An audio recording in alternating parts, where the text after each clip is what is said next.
अगर आपका मतलब पवन सिंह जैसा जोशीला और एनर्जेटिक अंदाज है तो मैं उसी माहौल का एक नया मौलिक भोजपुरी बोलबम गीत लिख सकता हूं, किसी कलाकार के बिल्कुल उसी अंदाज या कॉपी में नहीं बल्कि प्रेरित ऊर्जा के साथ। राजा जी सुल्तानगंज से आइले जलवा उठा के, हम जाल से हो बोलब गा के।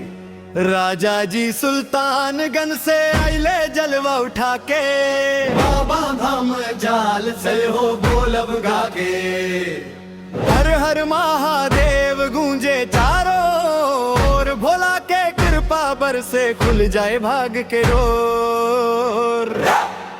अगर आपका मतलब पवन सिंह जैसा जोशीला और एनर्जेटिक अंदाज है तो मैं उसी माहौल का एक नया। अगर आपका मतलब पवन सिंह जैसा जोशीला और एनर्जेटिक अंदाज है तो मैं उसी माहौल का एक नया।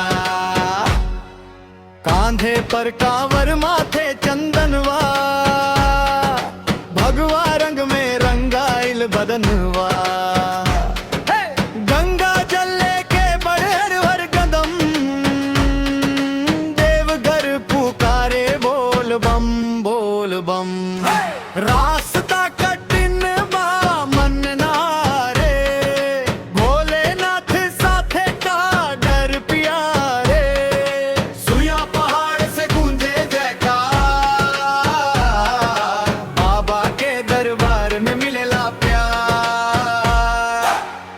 राजा जी सुल्तानगंज से आइले जलवा चढ़ा के, देवघर नगरी में बाबा के मनवाले चल बोल बम।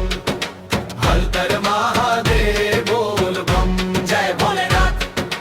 राजा जी सुल्तानगंज से आइले जलवा उठा के, बाबा धाम चल से हो बोल बम गा के।